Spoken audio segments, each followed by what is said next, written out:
오후의 시작 함께 하실래요? 안녕하세요. 세상의 모든 정보 아나운서 전주리입니다.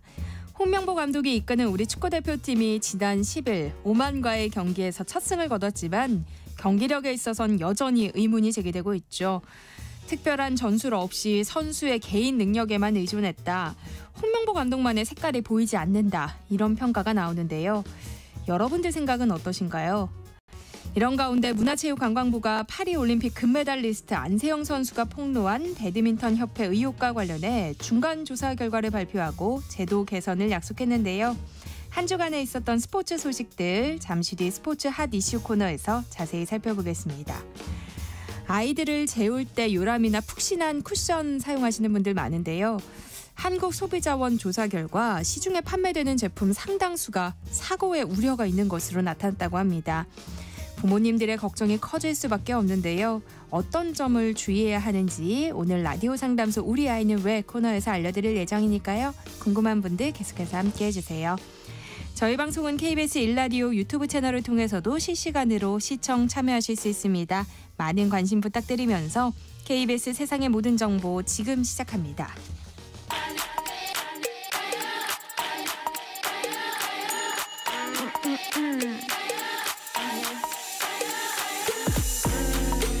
혹시 뉴스 빠뜨리셨나요? 한낮에 전해진 소식들 꼼꼼히 정리해드리겠습니다. 오늘의 뉴스 조현정 시사평론가와 함께합니다. 안녕하세요. 안녕하세요.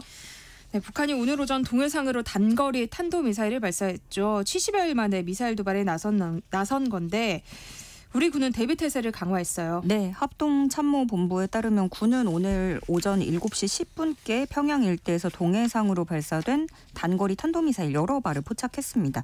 350여 킬로미터를 비행한 뒤에 동해상에 탄착했다고 합참은 밝혔고요. 평양에서 동쪽 360km 거리에 뭐가 있냐면 북한이 그 단거리 탄도미사일 표적으로 자주 쓰는 함경북도 길주군 앞바다 알섬이 있습니다. 이 발사대를 이번에는 동쪽으로 향한 거고 남쪽으로 겨냥을 한다면 이 사거리가 서울, 대전 이런 대도시뿐만이 아니라 계룡, 군산 이렇게 군 주요 시설이 위치한 도시들까지도 닿는 그런 사거리입니다. 합참은 즉각적으로 포착해서 추적 감시했고 미국, 일본과 관련 정보를 긴밀하게 공유했다고 밝혔습니다. 북한의 탄도미사일 도발은 지난 7월 이후 73일 만의 일인데요. 왜 지금일까요?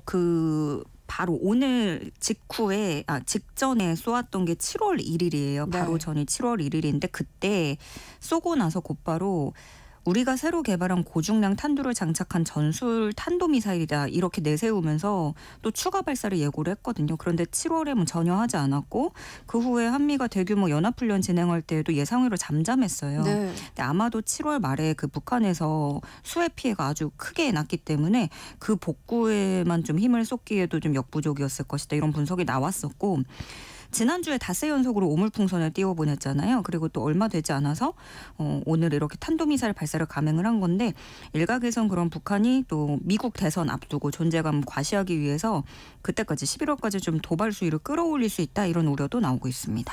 네, 이런 가운데 북한이 최근 접경 지역에서 우리 측을 향해 소음 공격을 벌이고 있는 것으로 알려졌어요. 네, 이 군에 따르면 최근 들어서 확성기를 이용해서 기괴한 소리를 남측에 흘려보내는 도발이 인천 접경 지역에서 이어지고 있다고 하는 거예요. 쇠를 깎는 듯한 소리가 나는 건데 지난 7월 말쯤에 이 소리가 시작된 것으로 알려졌고 그런데 지난주부터 이 강도가 굉장히 강해지고 있는 겁니다.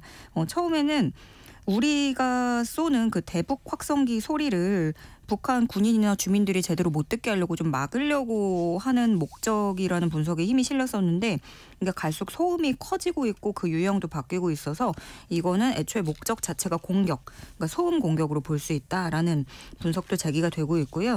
그럼 지금 오물풍선의 소음 공격, 탄도미사일 이렇게 합쳐서 공격을 하고 있는 건데 지난 5월에 보면 오물풍선 보내면서 GPS 교란했었고 초대형 방사포 발사를 했던 거 이런 식으로 하이브리드 도발을 했던 때와 비슷한 형태라고 할 수 있겠고요. 일단 지금 소음이 밤낮으로 계속되고 있다고 해요. 그래서 주민들이 극심한 스트레스에 시달리고 있고 주민 보호 대책을 마련해 줄 것을 요구하고 있습니다. 미국 대선이 50여일 앞으로 다가왔지만 역대급 초접점 양상이 전개되고 있는데요. 일단 어제 있었던 미국 대선 후보 첫 TV 토론에선 해리스 부통령이 선전했다는 평가가 나오고 있어요. 네, 일단 관심이 뜨거웠습니다. 미국에서 5,750만 명이 시청했다고 집계가 나왔어요. 지난번에 조 바이든 대통령하고 했던 TV 토론보다 12% 증가한 수치고요. 근데 이 첫 TV 토론인데다가 워낙에 이 초접전이니까 그 TV 토론이 되게 중요했던 거죠. 누가 여기서 실책을 하느냐에 따라서 운명을 가릴 수 있었고 또 첫 이미지라는 게 또 쭉 가기도 하기 때문에 이게 레이스의 판세를 결정지을 수도 있었고 또 후속 토론 일정도 아직 잡혀있지 않아서 이게 처음이자 마지막 토론이 될 수 있다라는 관측도 나오고 있습니다. 그만큼 어쨌든 간 이 TV 토론에 관심이 쏠렸는데 토론 끝난 바로 직후에는 평가가 조금 여러 가지가 나왔어요. 뭐 해리스가 위험하다라는 지적도 있기는 했는데 그 사이 하루 동안 외신들 평가는 일단은 해리스의 판정승이다 이렇게 나오고 있어요. 미국 CNN 방송이 여론조사 기관에 의뢰해서 실시한 조사에서 유권자 63%가 해리스가 더 잘했다고 답을 한 것으로 알려졌습니다. 토론 전에는 워낙에 박빙이라 50대 50 이 정도 나왔는데 토론 직후에 이렇게 바뀐 거죠.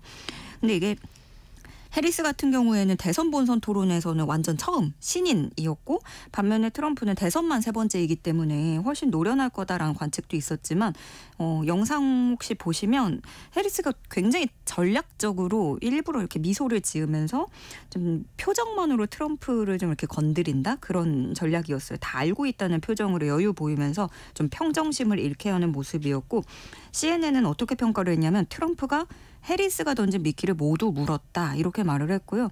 그럼에도 이게 트럼프가 스스로 좀 흥분을 해서 무너진 감이 있을 뿐이지 해리스 개인의 임팩트가 그렇게 크지도 않았다라는 평가도 있기 때문에 판정승이라는 말이 나오고 있습니다. 미국의 대선 결과는 한미 관계에도 상당한 영향을 끼칠 수밖에 없는데요. 관련해서는 어떤 관측이 나오고 있어요? 네, 일단 가장 우선적으로 예측할 수 있는 건 트럼프가 재선을 한다면 역시 우리는 미국하고 방위비하고 또 관세 문제 두고 뭐 신경전을 벌일 수 있겠고요. 해리스는 민주당 후보인 만큼 조 바이든 대통령 기조를 이어갈 것으로 보여요. 원만한 관계가 예상된다라는 게 지금 우리나라 언론에서는 중론이긴 한데 한미동맹보다도 한미일에 더 이렇게 방점을 찍을 것으로 보여지고요. 일단 해리스는 그 세계 질서를 유지하는 미국의 역할, 뭐 세계 경찰로서의 역할, 미국의 역할 이걸 포기하지 않고 미국 안보에 필요한 동맹을 지지하겠다라는 입장을 보이고는 있는데 그런가 하면 트럼프는 또 대통령 임기 시절에 우리가 봤잖아요. 김정은을 3차례나 만났고 뭐 대북 외교를 자신의 업적으로 내세우기도 했고 그래서 지금 이렇게 몹시 경색된 남북관계 속에서 미국 정상이 또다시 새롭게 정상 외교에 나서거나 관계 개선을 시도할 가능성이 있다. 이렇게 보여지고요. 실제로 트럼프가 7월에 전당대회 때 많은 핵무기를 가지고 있는 누군가와 잘 지내는 것은 좋은 일이다. 재집권하면 그와 잘 지낼 것이다. 이런 발언을 하기도 했어요. 반면에 해리스 부통령은 북한에 대해서는 완전히 정반대입니다. 독재자의 비위를 맞추지 않을 것이다. 김정은과 같은 폭군이라고 얘기를 했고요. 이번 TV 토론에서도 트럼프 향해서 당신이 독재자와 러브레터 주고받는 거 우리 다 알고 있다. 이렇게 하면서 독재에 대한 공격을 펼쳤습니다. 그런데 이제 뭐 아무리 둘이 다르다고 해도 북한이 어쨌든 간 핵무기 뭐 포기할 의사가 없고 이렇게 뭐 경색이 돼서 꽉 막혀 있고 게다가 러시아하고도 굉장히 밀접해졌잖아요. 그럼 그런 상황에서 누가 되든 간에 이런 협상, 정상적인 협상을 통한 북핵 문제 해결은 어쨌든 간 요원해질 수 있다라는 시각이 지배적으로 나오고 있고 또 두 사람 모두 중국에 대해서는 모두가 강경 기조를 유지하고 있어요. 그래서 한중 관계에도 적지 않은 영향을 미칠 가능성이 있습니다. 네, 세계적인 팝스타 테일러 스위프트가 이 해리스 부통령에 대한 지지를 표명하면서 트럼프 전 대통령이 불편한 심기를 드러냈다고요. 네, 뭐 워낙에 영향력이 있는 사람이잖아요. 인스타그램 팔로워만 2억 8천만 명이고 뭐 이코노믹스하고 합쳐서 스위프트노믹스라는 말까지 또 만들어낸 사람이다 보니까 그 어떤 후보였어도 스위프트 지지는 진짜 너무 천군만마를 얻는 그런 거일 거예요. 트럼프 전 대통령은 최근에 어떤 일이 있었냐면 그 스위프트가 트럼프를 지지한다라는 사진을 게재를 했는데 이게 사실은 인공지능이 만든 가짜 사진이었고 그래서 스위프트가 이 사태가 좀 해리스 지지 선언을 하게 만든 아주 큰 요인이 됐다라는 거고요. 일단 해리스 캠프는 아주 발빠르게 이 스위프트 지지 선언을 선거자금 모금에 활용을 하기 시작했습니다. 스위프트와 함께 해리스 선거운동 지원할래요? 하면서 기부에 동참을 호소하고 있고 이제 선택받지 못한 트럼프는 뒤끝을 보이면서 스위프트에게 시장에서 대가를 치를 것이다 이렇게 말하기도 했고 조금 유치하긴 한데 스위프트 친구인 유명인이 또 있습니다. 마홈을 나는 더 좋아한다. 나는 스위프트 팬이 아니다. 브리트니가 더 멋지다고 생각한다. 이런 발언들을 쏟아냈습니다. 네, 한낮의 교양 파트너 지금 여러분께서는 세상의 모든 정보와 함께하고 계십니다. 화제를 좀 바꿔보겠습니다. 추석 연휴 공백을 막기 위해서 지자체들까지 나섰는데요. 명절에 문을 여는 병의원 대부분이 수도권에 집중돼 있는 상황이라고요. 네, 그렇습니다. 일단 서울시는 서울시 의사회 등과 비상진료 대책을 논의를 했고 동네 병의원들 문 열어놔서 그러면은 경증 환자들은 여기로 가세요 하는 거죠. 응급실 찾지 말고 이쪽으로 가주세요 하는 거고 서울시는 그래서 문 여는 병원 연휴 기간에 5,900여 곳 한다고 발표를 했습니다. 그런데 이제 추석에 문 여는 동네 병의원 추석 당일로 봤을 때 전국에 1,000개소도 미치지 못한 것으로 나타났어요. 추석 당일에 그 17일에 문 여는 의료기관이 1,785개소라고 하는데 이 중에 동네 병의원은 995개소고요. 그나마 또 절반가량이 모두 서울, 경기, 인천 여기에 수도권에 편중이 돼 있고 전남 지역 같은 데 봤을 때 의원급이 13개소만 문을 연다고 해요. 전남 전체에서. 그런데 전남 시군이 22개 들어가 있는 거 생각하면 아예 문을 여는 의원이 한 곳도 없는 시군도 있는 셈이고요. 이렇게 광역시 단위에서도 그다지 두 자릿수는 넘겨도 몇 개 되지 않는 병원들이 많습니다.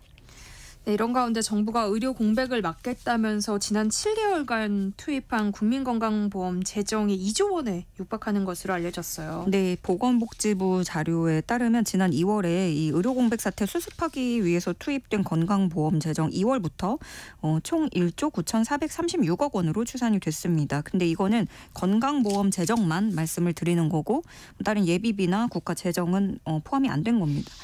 먼저 정부가 비상진료 체계 운영을 건보료로 지원을 했고요. 또 경영난을 겪는 수련병원에 급여를 선지급했죠. 그리고 또 추석 명절에도 응급실 운영을 지원을 하는데 여기에 투입되는 비용도 건보 재정을 활용하는 겁니다.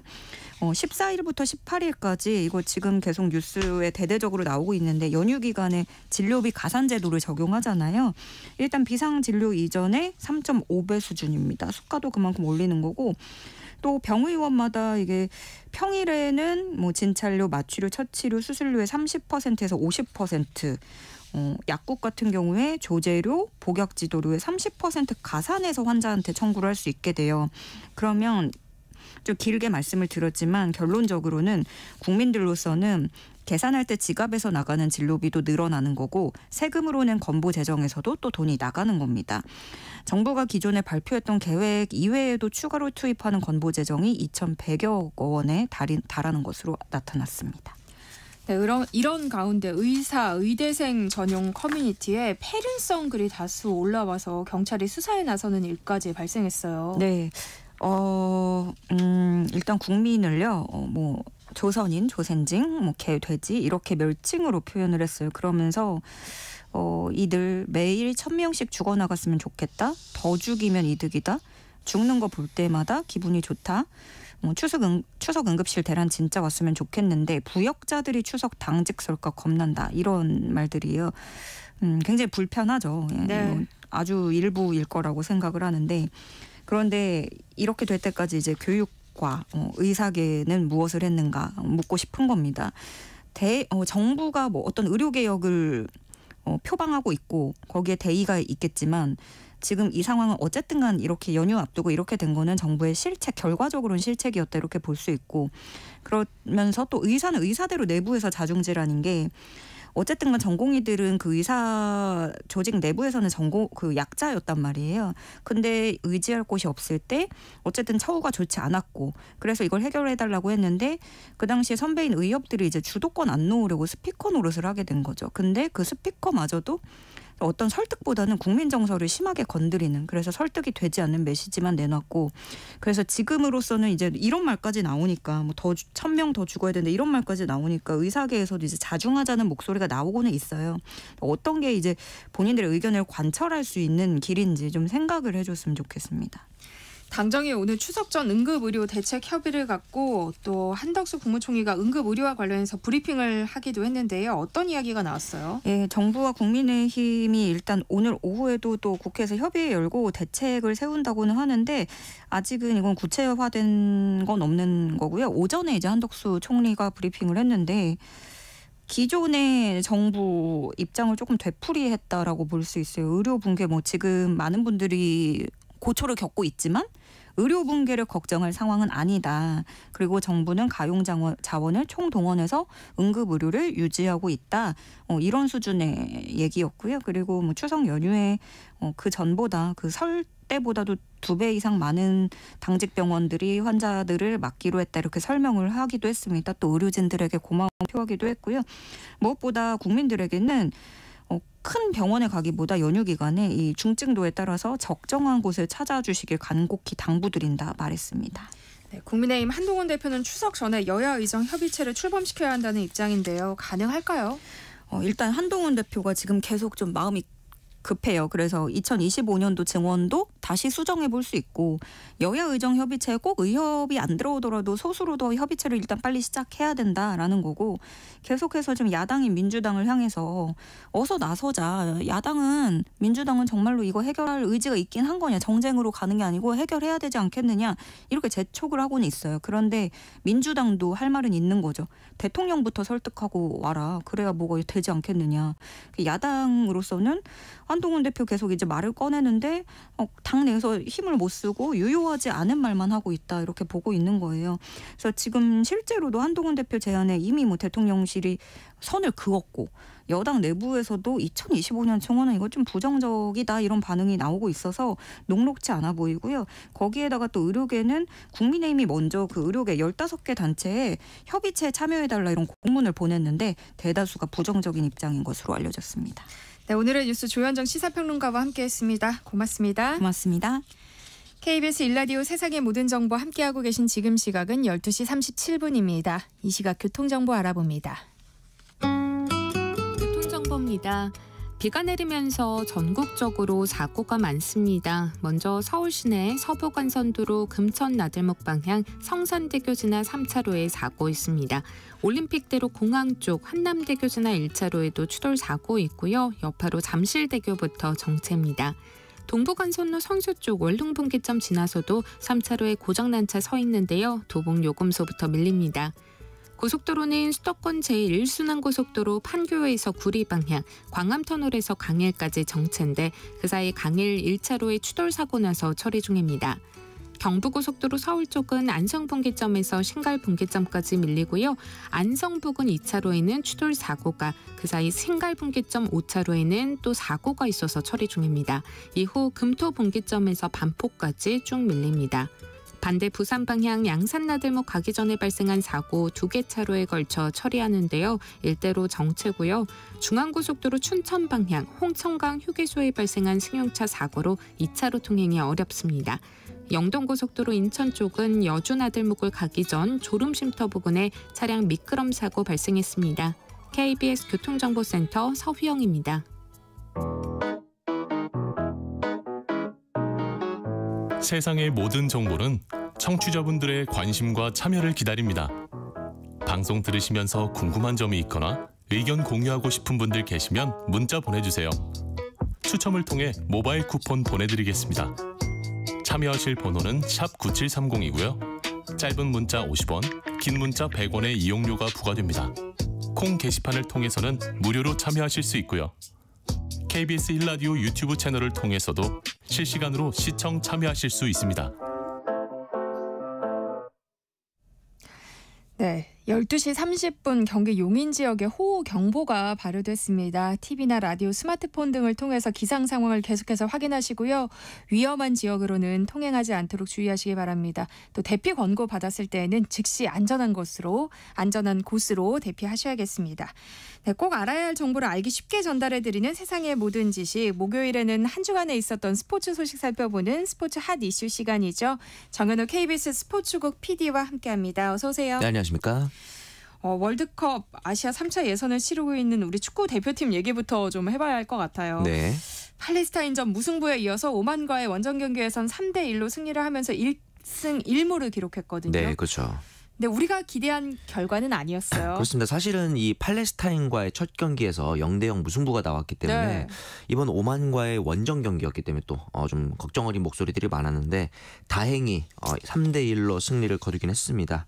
근데 이제 이 과정에서 어떤 네. 그 홍명보 감독의 소위 말하는 전술적인 색깔 이런 것들이 혹은 신예를 발굴하는 어떤 그런 전술적인 모습들 이런 것들이 나왔느냐 이런 것들이 좀 중요했었는데 아직까지는 그런 모습들이 특별하게 드러나는 모습이 없었다는 점이 조금 아쉬울 것 같아요. 일단은 이 경기 전반적으로 좀 살펴보자면은 네. 전반 10분 만에 선제골이 터졌습니다. 황희찬 선수가 이 오른발 중거리 슛으로 선제골을 터뜨렸는데 전반 10분 만에 선제골이 터졌기 때문에 조금 더 빠른 시간에서 이제 선제 득점이 나왔기 때문에 좀 더 많은 다득점이 나오지 않을까라는 기대를 경기 초반에 네. 했어요.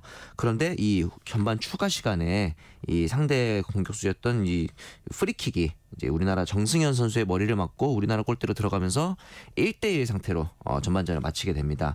사실 이런 부분들이 어떻게 보면 조금 한풀 꺾일 수 있는 상황이었거든요. 네. 여기에 더해서 후반 들어서는 후반 초반에 손흥민 선수가 페널티킥을 얻어냈어요. 그런데 이 온필드 리뷰를 진행을 하는 시간이 거의 5분 가까이 진행이 됐습니다. 그러면서 결국 페널티킥이 취소가 돼요. 그런 좀 어떻게 보면은 애매한 석연찮은 판정들이 이어지는 상황에서 후반 37분까지 우리나라가 다시 앞서 나가는데 실패하는 그런 상황이 이어집니다.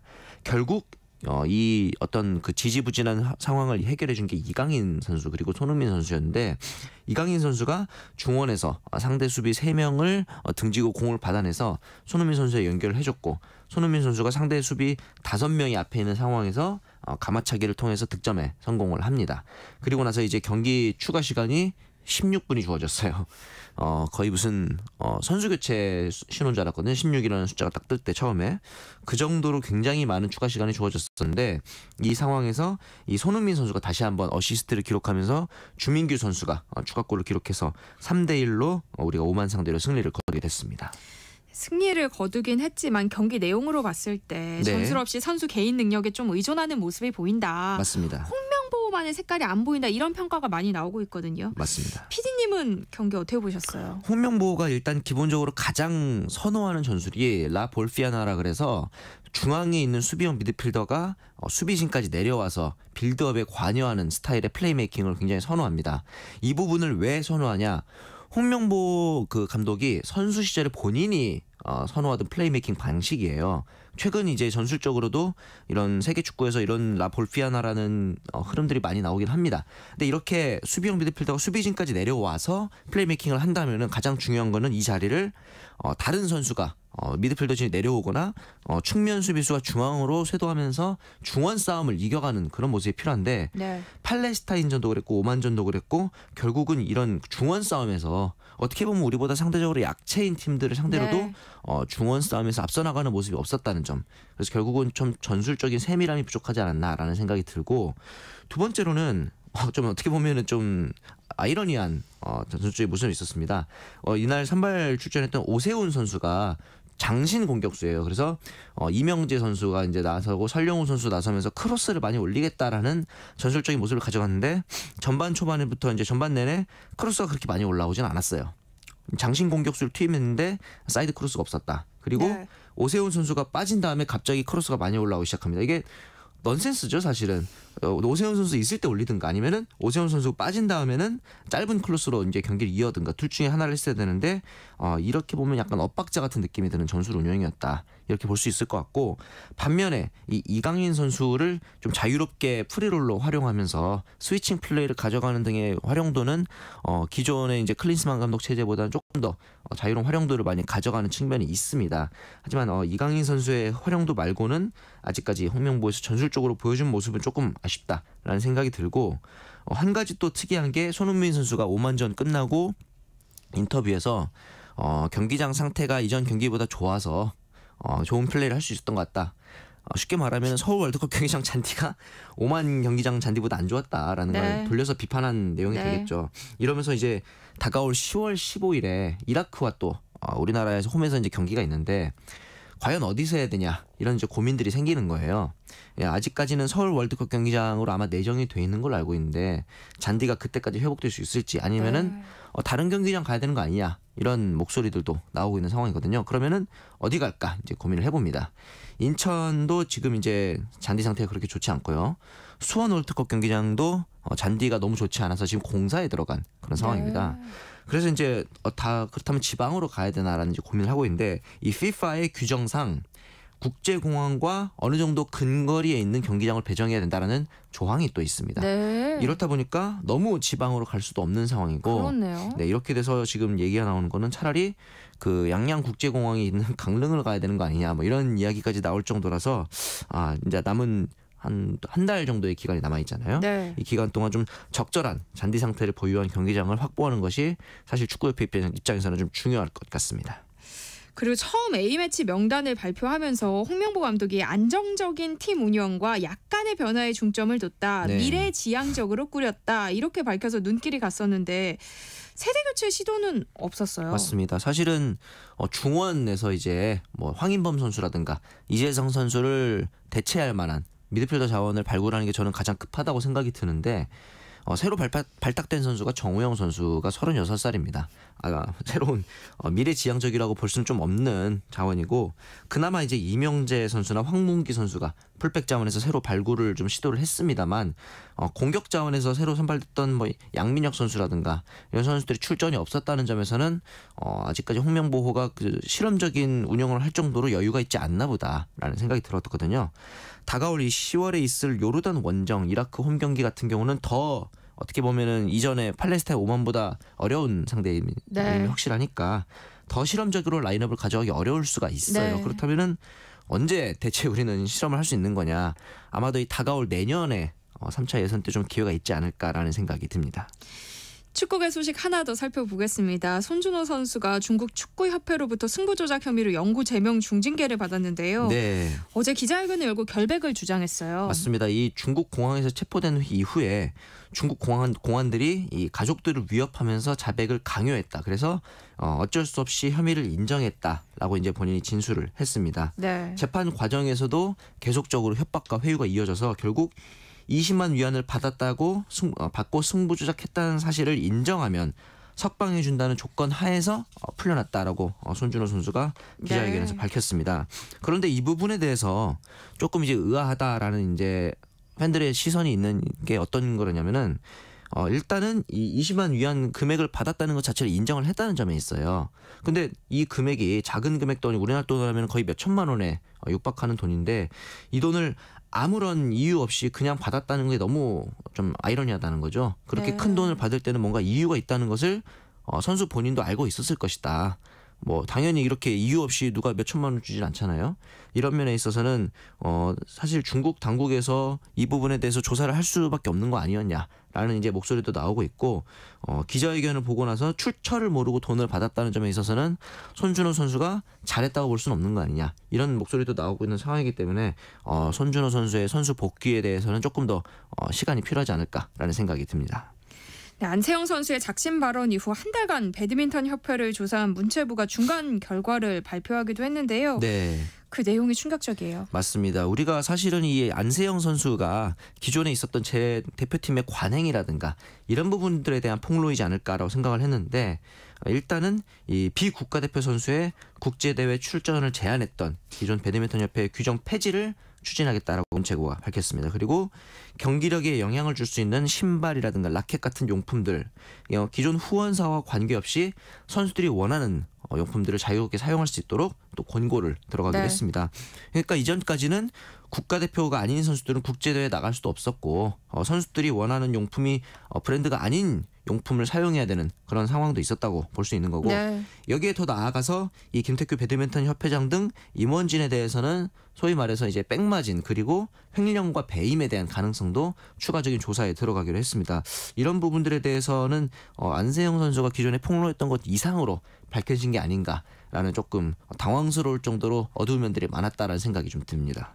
그러니까 문체부가 중간 발표임에도 여러 개선 방향도 함께 제시를 했더라고요. 네. 그러니까 안세영 선수가 요구했던 것들이 반영이 된 건가요? 기본적으로는 많이 반영이 된 편입니다. 이렇게 되면서 이제 만약에 2017년에 국가대표가 됐던 안세영 선수 같은 경우는 예를 들어서 이런 조정이 있었어요. 국가대표가 아닌 선수는 최소 5년 이상 국가대표로 활동한 이후에만 승인 국제대회에 출전할 수 있다라는 조항이 있었기 때문에 제2의 안세영처럼 어린 선수가 새롭게 두각을 나타내는 선수가 있다면은 이전처럼 국가대표로 활동하지 않더라도 자유롭게 국제대회에 출전을 할 수 있게 된 새로운 조항이 네. 또 된 겁니다. 근데 이렇게 되기 때문에 가장 좋은 점은 안세영 선수가 예를 들어서 이전에는 컨디션이 좋지 않은 상황에서도 이런 조항 때문에 억지로 국가대표에 출전해야 했던 그런 상황들이 좀 있었단 말이죠. 이제 뭐 예를 들어 제2 안세영 선수가 나왔을 때 본인의 컨디션에 맞게 조금 더 여유로운 운영이 가능하지 않을까라는 생각이 또 들기도 합니다.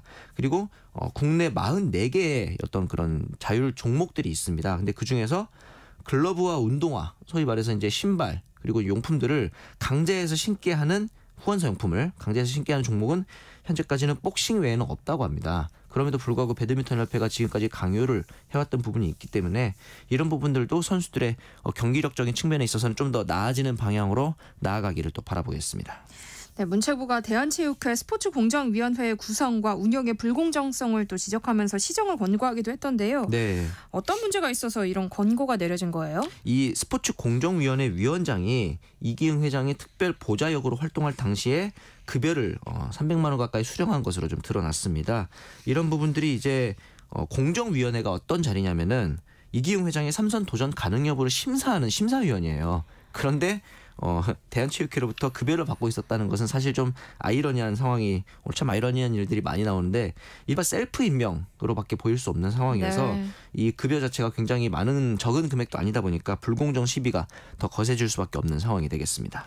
네, 사실상 3선에 도전하는 대한체육회 이기흥 회장을 겨냥한 조치다 이런 해석들이 나오고 있는데요. 네. 일단 유승민 전 대한탁구협회장이 선거 출마 의사를 밝히면서 대한체육회장 선거전이 불붙고 있어요. 맞습니다. 유승민 선수위원장 같은 경우는 사실은 IOC에서도 꽤 굵직굵직한 직책들을 많이 해냈거든요. 네. 그러면서 아마 이제 문체부와 함께 좀 이런 유사한 사례들이 많이 협회에서 있을 것으로 판단하기 때문에 이런 부분들을 좀 개혁하겠다라는 이제 각오를 내비친 상태인데 저는 개인적으로는 이번 사태를 보면서 문체부와 이 대한체육회 간에 약간 힘겨루기 같은 느낌을 좀 많이 받았어요. 그래서 네. 문체부가 이렇게 조사를 하는 부분이 대한체육회를 단순히 비판하기 위해서인지 아니면은 진정으로 선수들을 위해서 나아가는 것인지 이 부분이 조금 중요한데 유승민 선수협회장 같은 경우는 누구보다 선수들의 마음을 잘 아는 사람이 아니겠습니까? 그렇기 때문에 조금 더 선수들에게 경기하기에 좋은 환경을 만들어줄 수 있는 사람이 대한체육회장 그리고 이제 문체부에서도 그런 방향으로 조사가 나아가야 되지 않을까라는 기대를 해봅니다. 네, 다음은 프로야구 소식인데요. 가을 야구 티켓을 두고 이 치열한 순위 경쟁을 펼치고 있는 KBO 리그입니다. 이 막판 순위 경쟁에 1,000만 관중 돌파를 눈앞에 두고 있어요. 맞습니다. 이미 900만 명이 돌파를 했기 때문에 역대 최다 관중은 당연히 경신을 했고요. 네. 1,000만 명에 가까운 그리고 만약에 가을 야구까지 추가적으로 집계를 하게 되면은 1,100만 명까지도 가지 않을까라는 네. 또 기대를 하고 있는 상황입니다. 이만큼 입장권 수익 증가 또 이제 우리가 기대할 수 있는 부분이고 단적으로 최근에는 이제 이 굿즈라고 하죠. 이 유니폼 등의 상품 판매도 많이 늘고 있습니다. 최근에 김도영 선수의 이 사이클링 히트 기념 유니폼 30-30 기념 유니폼 100억 원 가까이 팔렸다 그래요. 네. 그래서 앞으로 기아 타이거즈 입장에서는 김도영 선수한테 연봉을 100억을 주더라도 이미 남는 장사가 된 그 정도로 이 스타 한 명이 주는 이 마케팅의 힘을 절실하게 보여주고 네. 있는 상황인 것 같습니다. 네, 마지막 소식은요. 파리 패럴림픽에서 12일간의 열전을 마친 우리 선수들이 귀국했습니다. MVP는 이관왕을 차지한 사격의 박진호 선수였네요. 맞습니다. 이 장애인 사격의 간판인 박진호 선수가 한국 선수단에서 최우수 선수로 선정이 됐습니다. 유효표 29표 중에서 23표를 받으면서 정호원, 김항태 선수를 제치고 MVP에 선정이 됐는데 네. 사실 이 박진호 선수가 2002년에 이제 하지마비 부상을 입으면서 장애인 사격으로 전향을 하게 됐습니다. 그전까지 체육대학에 재학 중이었거든요.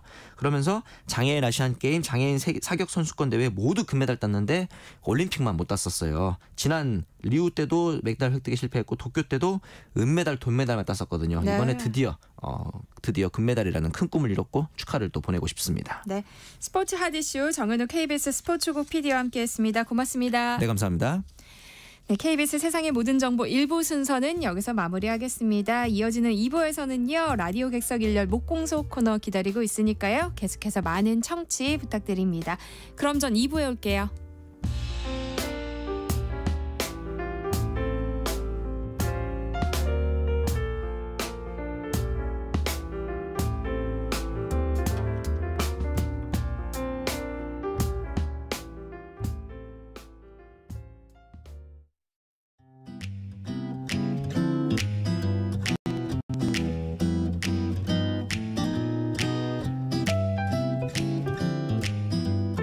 안녕하세요.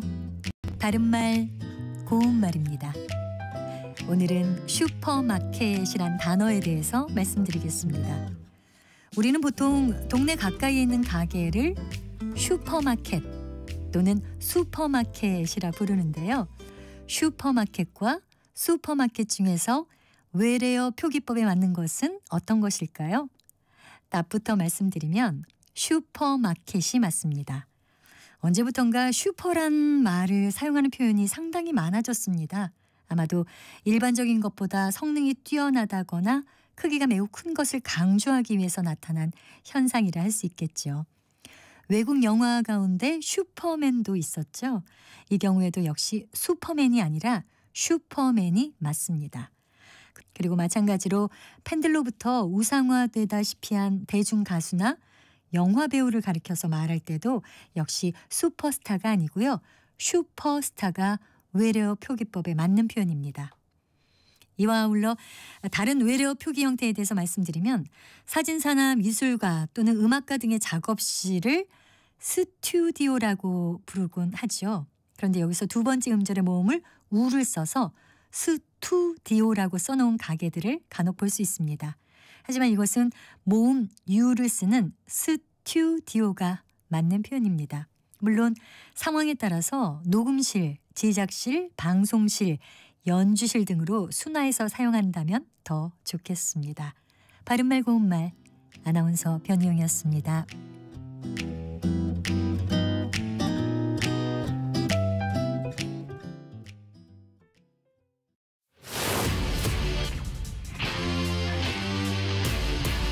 토론에 정답은 없습니다.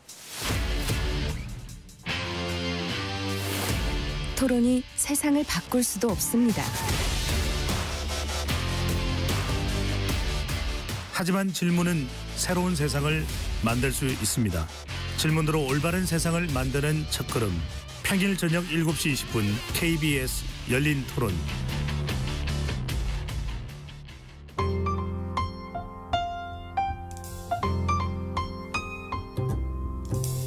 어떤 하루 보내고 계신가요? 눈코 뜰 새 없이 바쁘게 지나가는 한 주.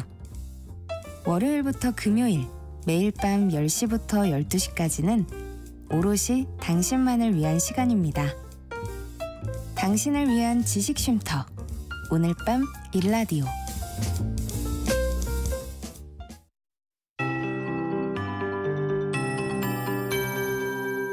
KBS 58분 날씨. 용인에는 호우경보가, 그밖에 경기 남부와 강원도에는 호우주의보가 발효 중인 가운데 중부지방으로 이렇게 매우 강한 비가 쏟아지는 곳이 많습니다. 오늘은 수도권과 강원 충북에 시간당 30mm의 비가 쏟아지겠고요. 내일은 경기 북부와 강원 북부를 중심으로 역시 천둥, 번개 동반해서 시간당 20mm의 강한 비가 오겠습니다. 피해 없도록 주의하셔야겠습니다. 서울에는 38mm의 비가 내렸습니다. 내일까지 중부지방으로는 20에서 60, 많은 곳은 80mm 정도 오겠고요.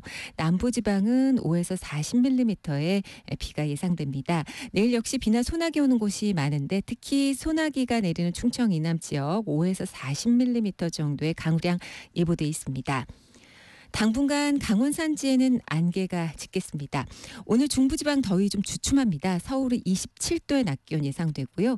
대전, 전주 30도, 부산 32도로 충청 이남 지방은 여전히 무더위가 이어지겠습니다. 내일 서울의 아침 기온은 25도, 낮 최고 기온은 29도 정도가 될 걸로 보고 있습니다.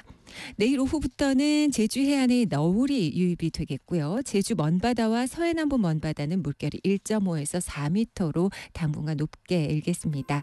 지금 서울의 기온은 25.9도입니다. 강혜종입니다.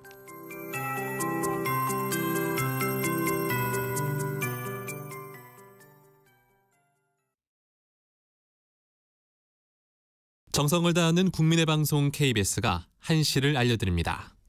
AM 711kHz, FM 97.3MHz, KBS 1라디오입니다. HLKA.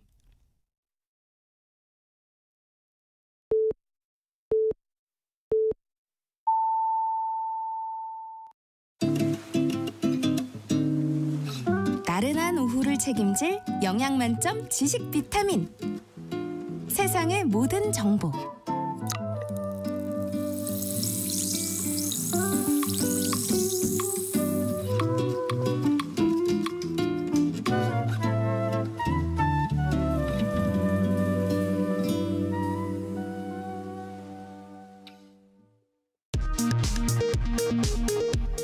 이 시각 라디오 정보센터 뉴스입니다.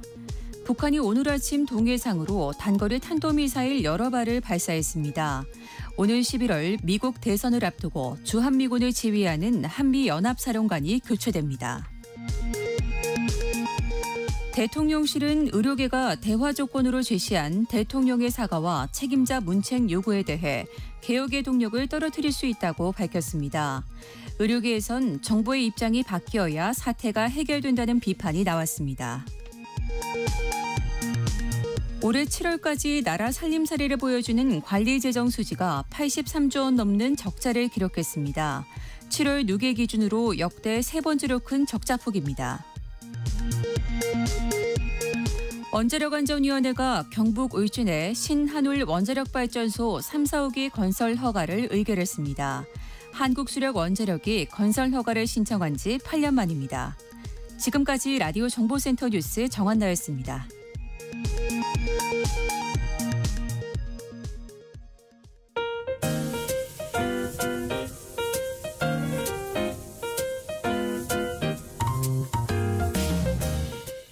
정신없이 바쁜 하루, 지금 우리 주변에서 벌어지고 있는 사건, 사고 소식들 한숨 돌리며 살펴보시죠. 하프타임 뉴스 임선우 뉴스캐스터와 함께합니다. 안녕하세요. 안녕하세요.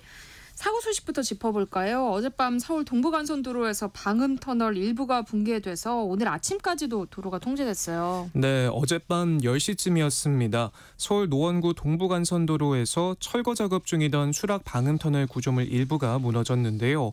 이 사고로 크레인 위에서 작업 중이던 50대 남성과 60대 남성이 가벼운 부상을 입고 치료를 받았고요.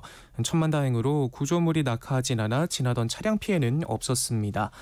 소방당국은 추가 붕괴에 대비해 이후 관할 소방서의 모든 장비와 인력을 동원하는 대응 1단계를 발령했다가 약 3시간 만에 해제하기도 했는데요.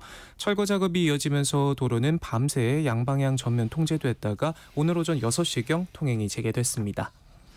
서울 고려대역 인근에선 땅 꺼짐 현상이 일어났죠. 네, 어젯밤 10시쯤 고려대역 근처 도로에서 땅 꺼짐 현상, 싱크홀이 나타났습니다. 가로 0.6m, 세로 0.9m, 깊이 1m 크기의 구멍이 뻥 뚫렸는데 다행히 다친 사람은 없었고요. 다만 갑작스레 발생한 사고로 운행 중이던 차량이 빠질 뻔한 아찔한 상황이 벌어지기도 했습니다. 최근 서울 곳곳에서 땅 꺼짐이나 도로 파임 현상이 계속해서 나타나고 있죠. 서울 연희동을 시작으로 종로, 역삼동을 비롯해 수도권 곳곳에서 발생하고 있는데 매번 꺼진 구멍을 되메우는 땜질식 처방에 그칠 것이 아니라 발생 원인에 초점을 맞춘 실효성 있는 대책이 필요하다는 지적이 나오고 있습니다. 네, 대구에선 출근길 택시가 차량들을 잇따라 들이받는 사고가 있었는데요. 운전자가 급발진을 주장하고 있어요. 네, 사람들이 잔뜩 몰리는 출근 시간대 발생한 사고라 자칫 대참사로 이어질 뻔했는데요. 어제 오전 8시 반쯤 대구 수성구 범원의 거리에서 벌어진 일입니다. 택시는 왕복 10차로 교차로에서 신호를 기다리고 있었는데 갑자기 앞서 있던 차량 2대와 오토바이 1대를 연달아 추돌하고 300m가량을 내달렸습니다. 교차로를 지나서도 멈추지 않았고 급기야 인도로 올라갔다 다시 도로로 진입하면서 차량 6대를 더 받은 뒤에서야 멈춰섰는데요. 앞범퍼는 어딘가로 날아가 버렸고 오른쪽 앞바퀴는 빠져버린 채 도로는 부서진 차량 파편들로 가득했습니다. 피해 차량만 모두 9대, 인도를 지나던 70대 남성이 사고 차량 파편에 맞아 병원으로 옮겨졌고 택시기사와 피해 차량 운전자 9명도 다쳤습니다. 사고 차량은 전기 차량으로 출고된 지 2년 11개월 된 아이오닉 5 모델이었는데요. 70대 택시기사는 차량 급발진을 주장했고요. 경찰은 사고 기록 장치를 포함한 사고 차량 전체를 국과수에 정밀 감식을 의뢰하고 택시기사를 입건해 정확한 사고 원인을 조사하고 있습니다. 최근 인천 송도국제도시에서 상수도관 파열로 인한 누수 사고가 잇따르고 있어요. 네, 지난 6월부터 이달 5일까지 모두 3차례 상수도관 파열로 인한 누수가 발생했는데요. 이 때문에 도로 일부가 물에 잠기기도 했고 주변 아파트 단지 수도 공급에 차질이 생겨 주민들이 큰 불편을 겪기도 했습니다. 특히 6월과 8월 발생한 사고는 지하 8m 깊이 공동구에 매설된 상수도 배수본관과 배수지관의 연결 지점에서 누수가 생긴 탓에 복구를 마치기까지 상당한 시일이 걸렸는데요. 공동구는 상수도관뿐만 아니라 통신선로 같은 지하 매설물이 함께 묻혀있는 형태이기 때문에 자칫 피해가 더 커질 뻔했습니다. 인천시는 상수도관 파열의 원인이 복합적인 것으로 보고 있다고 합니다. 콘크리트로 된 공동구와 다른 공간의 하중 차이에 따른 부등치마 현상과 염분에 의한 부식 속도 증가 등이 함께 작용했다는 해석과 함께 배수본관과 배수지관 연결 지점이 90도의 수직 배관으로 설치돼 충격이 가중된 점도 누수 원인의 하나로 추정됐습니다. 잇따른 사고로 인천시는 황급히 대책 마련에 나섰는데요. 오는 11월까지 3억 원을 들여 누수가 발생한 관로와 매설 조건이 유사한 2개 지점에 대해 보수 보강 공사를 진행할 계획이라고 하고요. 아울러 원도시민 부평, 주안 등지의 노후 상수도관 50km를 교체하는 등 2027년까지 노후 상수도관 202km를 정비하고 269km에 대해 관 세척을 추진할 방침이라고 합니다. 네, 음주운전으로 인한 사건 사고가 끊이질 않고 있는데요. 이른바 술타기 수법 등 꼼수도 늘고 있다고요. 네, 최근 트로트 가수 김호중과 같이 음주운전 후 운전자를 바꿔치기 하거나 음주 측정을 피해 도주한 뒤 아예 술을 더 마셔서 측정을 어렵게 하는 말씀하신 술타기 수법 등의 꼼수를 이용하는 경우가 많아지고 있습니다. 사례 몇 가지만 짚어봐도요. 지난 7월에는 서울 중랑구에서 한 운전자가 음주 상태로 차량 2대를 추돌한 뒤 운전자를 바꿔치기해 음주 단속을 피하기도 했고요. 서울 서대문구에서는 40대 운전자가 음주 여부를 묻는 경찰관을 차량에 그대로 매달고 도주하는 어처구니 없는 일까지 있었습니다. 이후 차까지 버리고 도망쳤다가 추적 끝에 검거됐는데 도주 이후 편의점에서 술을 사다 마셨다며 이 술타기 꼼수를 부려 음주운전을 부인하기도 했습니다.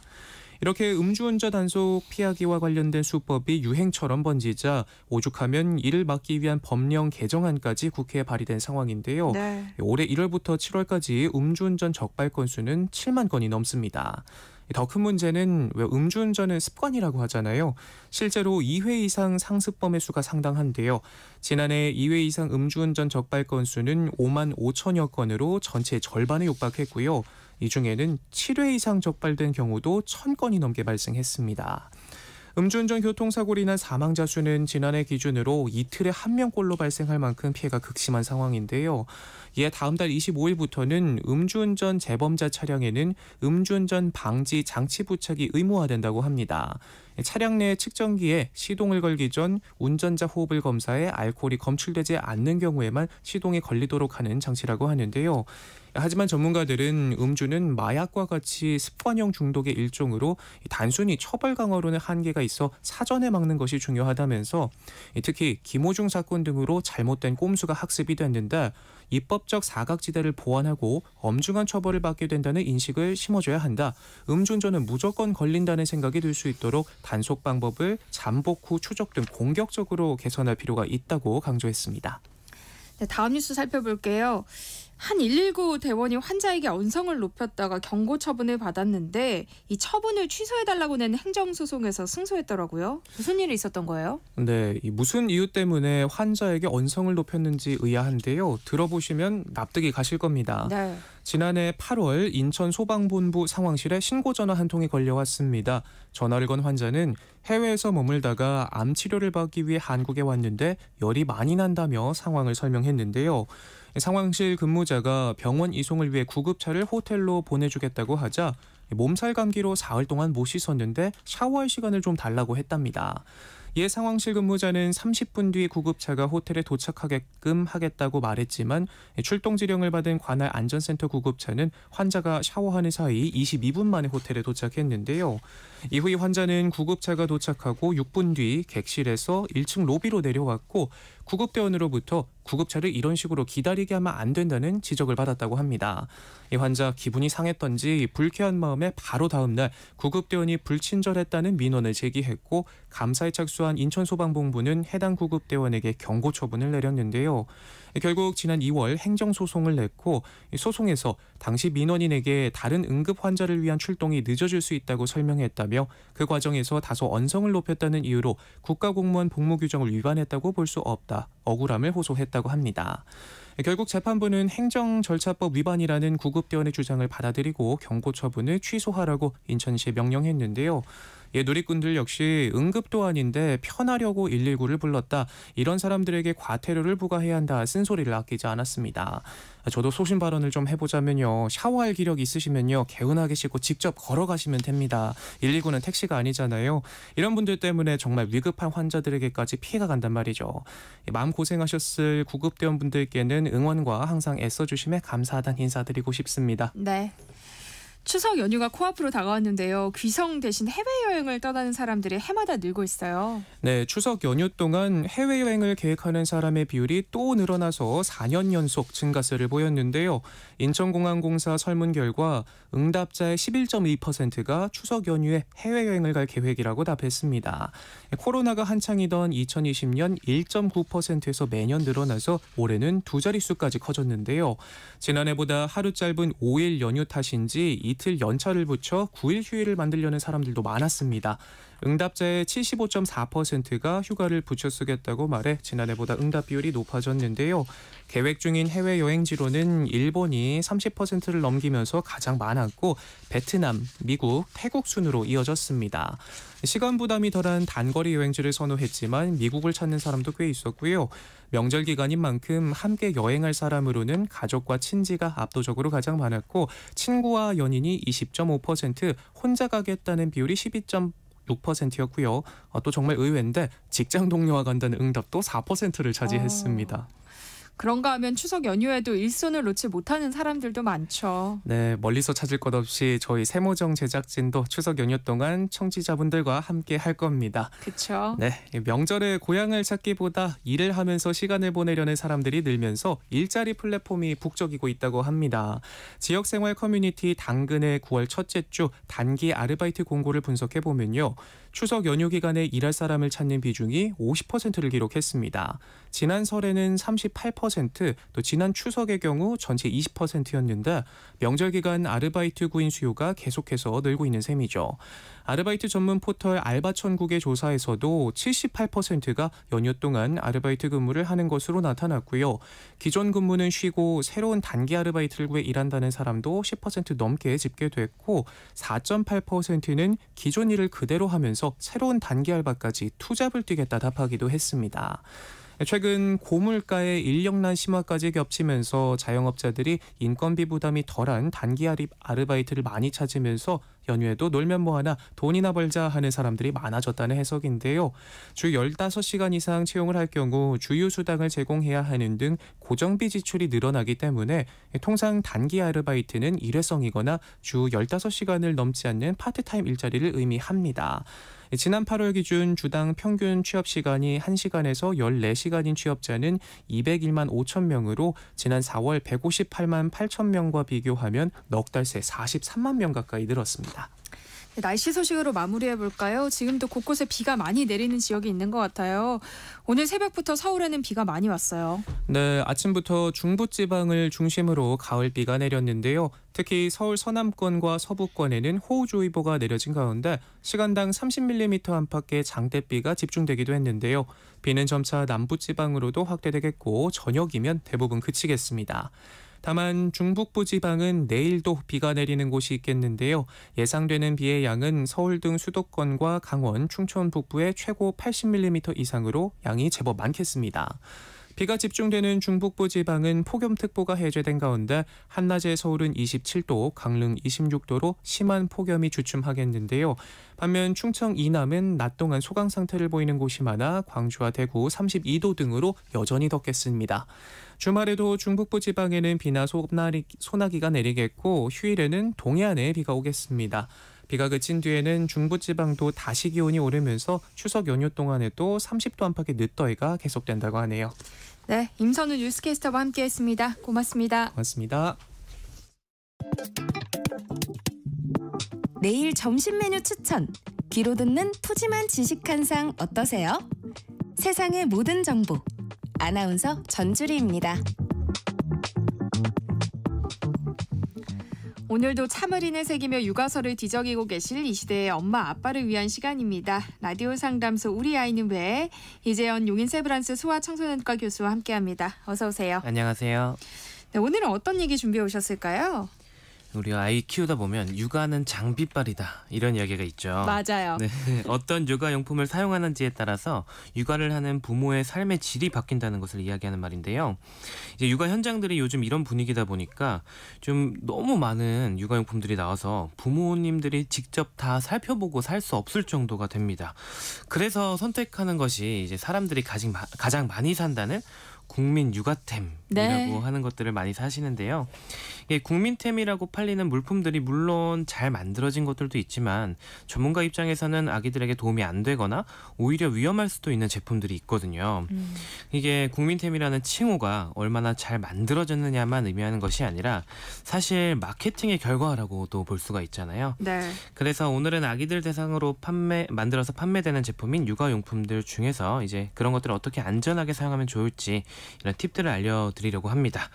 우리 MC분께서 지금 아이 키우고 계시잖아요. 네. 혹시 사용해보신 국민 육아템 있으신가요? 좀 한 7년 전, 6년 전 이때쯤이네요. 근데 많은데 뭐 힙시트 이런 것도 많이 썼었고 그리고 그 국민 대문? 이렇게 대문 모양으로 생긴 거 있잖아요. 네. 그래서 아이가 이렇게 문 열고 들어갔다 나왔다 하는 네. 거. 그것도 사용했었고 네. 또 누워서 이렇게 피아노 치는 거 있죠. 맞죠. 그것도 잘 사용했었죠. 네. 근데 제가 출산한 직후보다 요즘에는 또 국민템으로 불리는 용품이 더 많아진 것 같더라고요. 네, 벌써 이제 말씀하신 거 들어보니까 진짜 오래된 육아템이라는 이야기 생각이 듭니다. 이게 지금 라디오 들으시는 분들 중에 아이 키우신 지 한 5년에서 10년만 지난 분들만 네. 생각해도 지금 유행하는 육아템들 보면 와 이런 것까지 판다고? 이런 생각하실 거예요. 그래요? 네, 상상도 안 되는 물품까지도 많이 팔고 있거든요. 예를 들면 이제는 없는 집이 더 적을 정도로 유명해진 분유 타주는 기계부터 해서 맞아요. 네. 이거 제가 키울 땐 없었는데 뒤에 나오고 나서 너무 부러웠어요. 네, 이거 없으면 안 된다. 이제 요즘은 그런 이야기도 있고 뭐 젖병 세척만 따로 해주는 젖병 세척기나 뭐 소독기도 있고 아기가 꿀잠 자는데 도움된다는 수면용품들 그리고 이제 아기 눕혀놓으면 알아서 이렇게 전동으로 흔들어주는 요람. 네. 그런 예전에는 이런 거 없이도 아기 잘 키웠는데 굳이 이런 것들까지 파나 생각이 들 정도로 굉장히 다양한 용품들이 나오고 있고 근데 문제는 이런 용품 없으면 이제 아이 키우기 힘들어요. 이거 없으면 안 돼요라고 광고를 또 많이 하시거든요. 네. 근데 우리나라는 아기 키우기 힘들어서 저출산이라고 하고 이제 육아하는데 돈이 많이 든다 이런 이야기 하면서 오히려 이제 이런 용품들을 사려고 보면 사야 할 것들이 더 많아지는 분위기입니다. 그래서 이럴 때는 소비자가 더 똑똑해지고 현명하게 소비할 수 있는 능력을 키우는 게 중요하겠고 또 이런 아기 용품들을 이제 안전 기준을 만드는 기관들이 있잖아요. 그 기관들이 더 신경을 써야 되는 시기대가 되었다고 이제 생각이 되는 때입니다. 이렇게 아이 육아에 꼭 필요하다는 국민템이라고 불리는 용품들이 참 많지만 사용할 때 주의가 필요한 제품도 많다고 합니다. 라디오 상담소 우리 아이는 왜 이재현 교수님과 함께 어떤 육아 제품이 위험한지 자세하게 얘기 나눠볼 예정이니까요. 방송 들으면서 궁금한 점 있으시면 문자로 많이 참여해 주시기 바랍니다. 문자 주실 곳은 샵 9730번이고요. 짧은 문자 50원, 긴 문자는 100원의 정보 이용료 있습니다. 최근에 뉴스로도 본 적이 있는데요. 아기 수면용품 가운데서 질식 위험이 있는 제품이 있다고 하더라고요. 네, 지난 8월 27일에 한국소비자원에서 우리나라에서 판매되고 있는 영아 수면용품의 안전성에 대해서 발표를 한 적이 있는데요. 소비자원에서는 우리나라에서 영아들을 대상으로 판매되는 이제 수면용 요람 쿠션 100개 제품 총 30개 제품을 조사하였는데 그중 질식 위험이 있는 제품이 조사 대상 중에 57%나 된다. 이런 충격적인 발표를 하였습니다. 이 중에 요람 제품은 조사 대상 중에서 100% 모두 위험이 있었고 쿠션 제품은 70%나 질식 위험이 있다고 판단하였고요. 이 뉴스가 전해지자 육아하는 분들 사이에서 굉장히 큰 이슈가 되었거든요. 근데 이 관련 내용이 뉴스에 보도가 될 때 제가 잠깐 인터뷰로 나왔는데요. 네. 저는 예전부터 우리나라에서 판매되는 아기들 수면용품이 안전 기준이 너무 미흡하다는 내용을 여러 채널을 통해서 계속 이야기해오고 있었는데 저의 이런 활동을 한국소비자원에서 보시고 그 관계자분께서 연락을 주셔서 이번 보도 발표에 이제 인터뷰 좀 도와달라라고 요청을 주셔서 이제 뉴스에도 나오게 됐습니다. 덕분에 지금 관련 업체분들에게 제가 엄청 미움을 받고 있어요. 근데 이런 제품들이 미국에서는 판매 불가라고 하던데요. 우리나라는 따로 안전 기준이 없는 거예요? 사실상 우리나라에는 안전 기준이 없다고 보셔도 됩니다. 네. 이는 한국소비자원의 보도 자료에도 굉장히 잘 나와 있는데요. 보통 이제 영아의 수면용품의 안전 기준은 영아돌연사 증후군 예방에 굉장히 신경이 쓰여져 있고 이건 특히나 미국이나 호주, 캐나다 같은 선진국에서 굉장히 잘 세팅이 되어 있어요. 네. 근데 영아돌연사 증후군이라는 게 돌 미만의 아기들이 원인을 모르고 갑자기 사망하는 그런 경우를 이야기하는데 그걸 예방하는 방법이 주로 수면 중에 질식이 발생하는 걸 예방하는 거에 되어 있거든요. 그래서 이제 영아돌연사 증후군을 예방하는 방법과 사실 이런 수면용품의 안전 기준하고는 거의 일맥상통한다고 보셔도 됩니다. 그래서 일단은 영아돌연사 증후군을 예방하는 방법을 먼저 보자면 굉장히 여러 가지가 있어요. 그런데 그중에 가장 첫 번째는 아기들이 평평하고 단단한 바닥에서 자야 된다. 그리고 잠자리에 이불이나 인형 등을 두면 안 된다. 그리고 엎드려 재우거나 옆으로 눕혀서 재우면 안 된다. 거기다가 또 부모가 금연해야 된다. 뭐 이런 내용들이 있습니다. 네. 이런 이야기들을 이제 이런 예방법들을 기준으로 해가지고 아기들의 영아 수면용품의 안전 기준도 마련이 되어 있는데요. 특히 미국의 경우에는 이 아기들이 눕는 각도가 10도 이하가 되어야 되고 엎드리거나 눕히는 제품은 아예 허가가 안 나게 되어 있습니다. 그리고 수면용품에는 항상 질식의 위험을 알리는 경고 문구를 넣어서 부모가 아기들의 안전에 유의하도록 하였는데요. 근데 우리나라의 수면용품 안전 기준은 등받이 각도가 10도가 아니라 80도 미만이면 된다 이렇게 돼 있어요. 그러니까 앉아 있는 거죠. 그러니까 눕는 게 아니고 그러니까 사실 각도 기준이 없다. 그리고 이 이외에는 다른 안전 기준이 없습니다. 그래서 우리나라가 선진국 반열에 올라간다라고 하지만 이런 아기들의 안전에 대해서는 정말 이런 기준이 터무니없을 정도로 없다라고 할 수가 있고요. 제가 이런 거를 자꾸 이렇게 강조를 하는 이유가 이번 소비자원 발표에 따르면은 2018년에서 2022년까지 5년 동안 우리나라에서 영아돌연사 증후군으로 사망한 아기들이 275명이 이르거든요. 근데 이 중에서 제가 몇 명 봤어요. 제가 실제로 사망 선고를 내린 아기들도 있습니다. 네. 그러니까 이게 결코 적은 숫자가 아니고 우리 주변에서 일어나고 있는 일이기 때문에 이런 안전 기준을 마련하는 것이 굉장히 시급한 문제라고 할 수 있습니다. 얘기를 들어보니까 각도가 중요한 것 같은데요. 우리 아이 재울 때 쓰는 베개도 위험한 거예요? 그렇죠. 이 각도가 굉장히 중요한데 아기들 수면용품에 미국은 10도라는 기준이 있고요. 호주는 7도라는 각도 기준이 있습니다. 그러니까 이게 왜 각도 기준이 있느냐부터 일단 보자면 네. 아기들은 일단 머리가 무겁잖아요. 몸에 비해서. 그런데 목 근육이 되게 약해요. 그래서 조금만 앞으로 이렇게 숙여지면 고개가 앞으로 이렇게 떨어집니다. 근데 우리도 고개를 앞으로 숙이면 숨 쉬는 게 좀 불편하거든요. 네. 그건 이제 기도가 접히기 때문인데 우리 어른들의 기도는 좀 버티는 연골 조직이나 근육 조직이 좀 튼튼하고 기도가 넓은 데 반해서 아기들은 기도가 굉장히 좁고 이걸 버티는 연골과 근육 구조가 되게 약해요. 그러니까 쉽게 기도가 막힐 수 있습니다. 그래서 아기들의 고개가 앞으로 꺾일 경우에 기도가 막히면서 질식이 일어날 가능성이 높고 이런 상황을 자세성 질식이라고 하는데요. 근데 이제 이런 자세성 질식 이외에도 또 다른 문제가 뭐냐면 아기들이 신생아들은 뭐 구르거나 하지 못하니까 이렇게 조금 각도가 있는데 눕혀놔도 별로 뭐 떨어지거나 안 그럴 것 같잖아요. 근데 실제로 아기들이 5도만 되는 낮은 각도에만 눕혀놔도 아래로 슬금슬금 내려와요. 이게 그러다가 아기들이 이제 수면 쿠션이나 이런 데 잘못 눕혀놨다가 슬금슬금 내려오다가 떨어지는 사고가 발생합니다. 네. 그럼 낙상도 일어나고 떨어지고 나서 이 제품 뭐 이런 쿠션이나 어떤 요람 같은 옆에 껴서 숨 막히는 경우가 생겨요. 그래서 2차적인 질식까지 발생할 수 있기 때문에 각도가 굉장히 중요하다고 전문가들이 이야기하는 것이고 네. 이게 우리나라에는 자료가 잘 안 나와 있는 것 같은데 미국에서는 실제로 이런 각도가 있는 제품들이 요람이나 쿠션에서 아기들이 사망하는 경우가 굉장히 많았어요. 뭐 요람 같은 경우는 특정 제품만 해도 거기서 자던 아기들이 뭐 수백 명이 사망하고 그런 일들이 일어나가지고 그 이후에 이제 전문가들이 조사를 하다가 이런 각도 기준을 마련하게 된 거거든요. 그래서 이제 이번에 한국소비자원에서 발표한 것도 그 미국 기준인 10도 기준으로 우리나라의 그 영아 수면용품들을 평가를 한 건데, 근데 다행히 베개 제품들은 이 각도를 다 10도를 넘어간 건 없었어요. 근데 사실 베개 자체는 사용하지 말라고 권고를 하고 있습니다. 네. 그게 왜 그러냐면 일단 각도가 우리가 베개를 사용하면 베개만 사용하는 게 아니라 뭐 쿠션이나 어떤 침대에 눕혀놓고 베개를 쓰잖아요. 그러면은 예를 들어서 뭐 요람이 한 7도 정도 각도가 되는 안전한 요람 위에다가 5도 각도가 되는 안전한 베개를 사용하면 각도의 합이 12도가 돼버려요. 그렇죠. 그러면 10도를 넘어가는 거예요. 그냥 안전 위험이 생길 수가 있고요. 또 다른 문제는 이 베개를 사용하면 이제 보통 두상 잡아준다고 많이 쓰는데 옆에 툭 튀어나와 있거든요.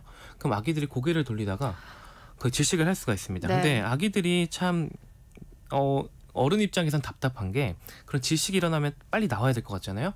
근데 그 질식 상황을 인지하는 능력 자체도 떨어져서 그 상황에서 못 벗어나기도 하고요. 네. 신생아들 같은 경우는 목 근육이 약하니까 또 빠져나오지 못하고 이런 사고가 발생할 수 있어서 애초에 베개는 사용하지 마라 라고 하고 있고요. 이 비슷한 이유 때문에 푹신한 바닥에서도 재우면은 이제 코가 팍 묻힐 수가 있고 엎드려 재우면 또 안 된다 이렇게 이야기를 하고 있는 겁니다.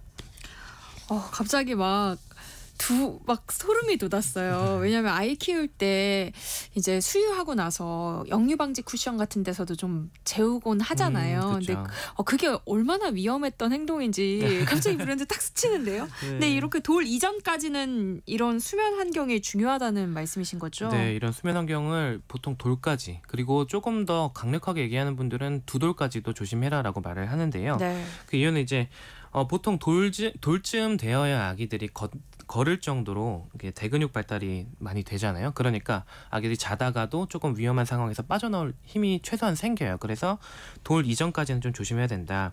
그래서 영아돌연사 증후군도 돌 이전의 아기들에서 생기는 이런 급사라고 정의를 하는 게 바로 같은 이유 때문이거든요. 그런데 이른둥이 출신이거나 발달이 좀 느린 아이들이 있어요. 그런 아이들 같은 경우는 대근육 발달이 느리기 때문에 위험 상황에서 빠져나올 능력이 떨어져서 아기 발달 속도에 맞춰서 이런 환경을 조절해 주시는 게 중요합니다. 그럼 제가 썼던 이 영유 방지 쿠션 쓰고 있는 거 버려야 하나요? 근데 뭐 저도 선물 받아서 잘 쓰긴 했거든요. 근데 사용할 때 좀 조심해야 되지 이 물건들을 다 버려야 되는 건 아닙니다. 네. 근데 어떤 걸 주의해야 되냐면요. 일단 영유 방지 쿠션이 이제 많은 이제 신생아 영유 관련된 자료들을 보면 이런 제품들이 영유 방지에 효과가 없다. 이름과 다르게. 네. 눕혀놓고 영유 일어났던 적 실제로 있지 않으세요? 토한 적도 있어요. 그렇죠. 그래서 아기들의 역류를 방지하기 위해서는 이런 쿠션의 사용이 이게 효과가 크지 않고 오히려 역류를 하더라도 평평한 곳에 눕히는 게 안전하다라고 이야기를 하고 있고요. 네.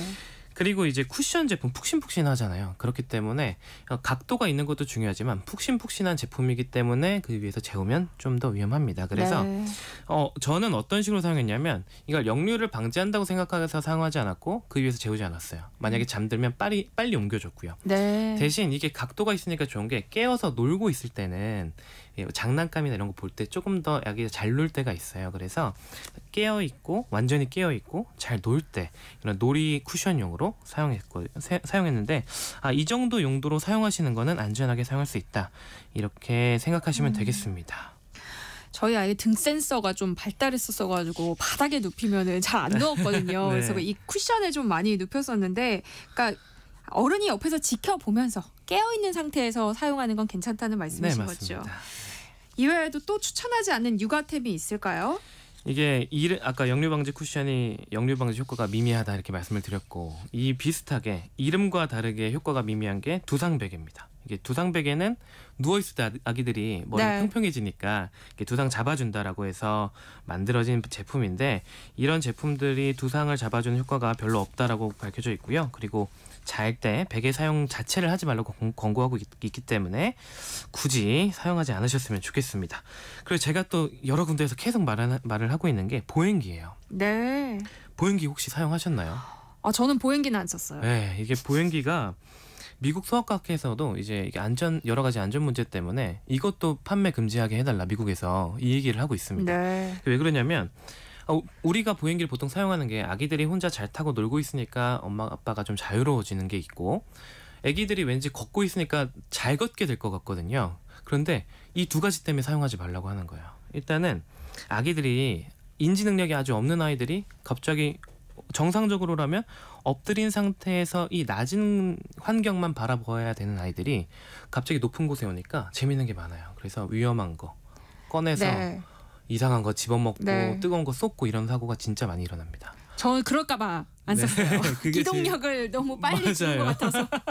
그리고 맞아요. 기동력이 또 중요한데 이게 브레이크가 없잖아요. 네. 그래서 가다가 아기들이 자기 감당할 수 없는 속도로 막 다니다가 멈출 수가 없어요. 그래서 저는 이게 아이들이 이제 보행기 쓰는 거를 브레이크 없는 오토바이를 타는 거랑 똑같다 이렇게 말을 하고 있습니다. 네. 그래서 막 못 멈추니까 신발장이나 화장실 떨어지기도 하잖아요. 맞아요. 그리고 아기들이 이제 걷는 발달이 오히려 좀 느려질 수도 있다라고 얘기를 하거든요. 왜냐하면 얘가 걸으려면 내가 걸으려는 의지가 있고 이 힘든 과정을 겪어서 중력을 이겨내는 노력을 해야 되는데 나는 보행기 타면 힘들 필요 없이 걷는데? 라고 생각을 하니까 네. 오히려 걷는 그 발달도 저해할 수 있다라고 이야기하고 있습니다.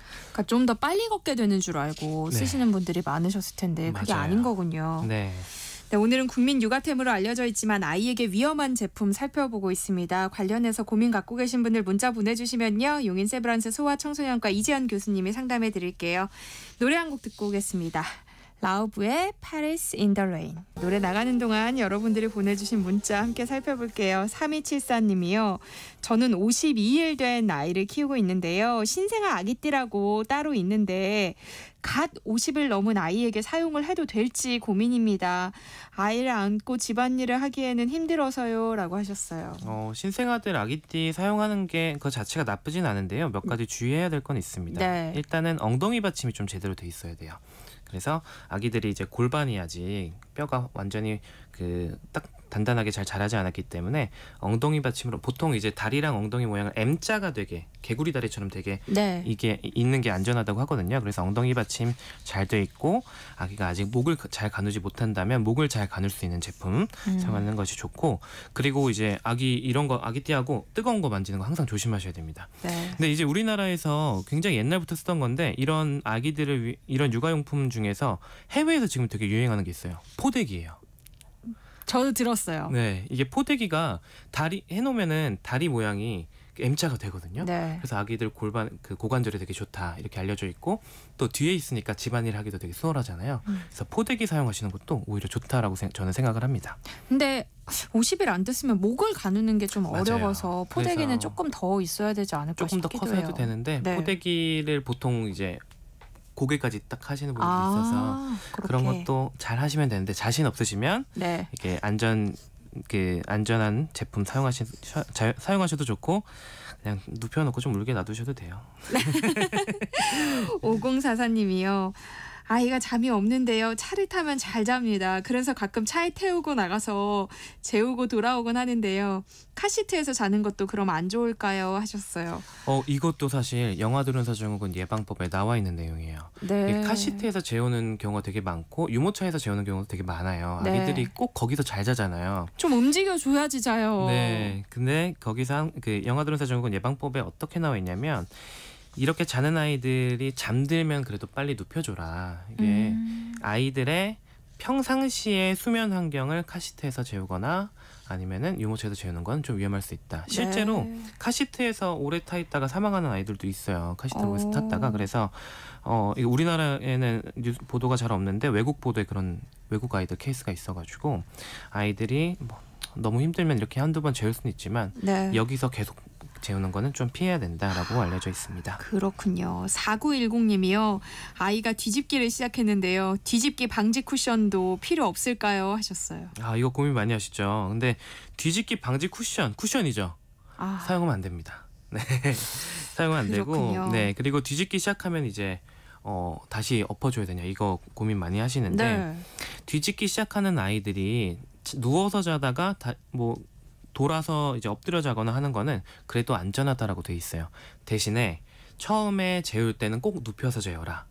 라고 이게 영아도련사 증후군 예방법입니다. 그래서 이게 처음에 되게 신경 쓰이잖아요. 다시 엎드리면 다시 눕혀줘야 되나 이게 신경 쓰이는데 아기가 스스로 뒤집은 거면 그래도 좀 놔둬도 되고. 근데 너무 위험해 보이면 당연히 돌려주셔야겠죠. 비슷한 질문이 이다혜님이 뒤집기를 못하는 아이가 잠잘 때 스스로 뒤집고 엎어서 자는 경우에는 그대로 엎어 재워도 괜찮나요? 하셨거든요.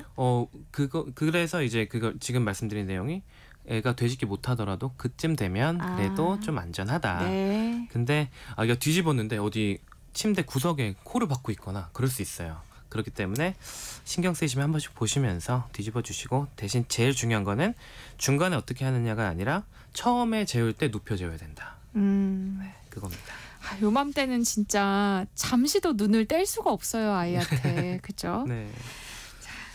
여기까지 하도록 하겠습니다. 사실 제가 문자 하나 더 읽고 마치려고 했는데 네. 웃으면서 끝낼까요 그러면? 아니 1017님이요. 네. 전주리 아나운서님 다 쓰고 남은 육아용품 버리지 마시고 우리 손주 곧 태어나니까 다음 주소지로 보내주시면 감사하겠습니다 하셨거든요. 저희 아이가 7살입니다. 6년 지났어요. 지금 없기도 하지만 있어도 도저히 보내드릴 수 있는 상태는 아닐 것 같아요.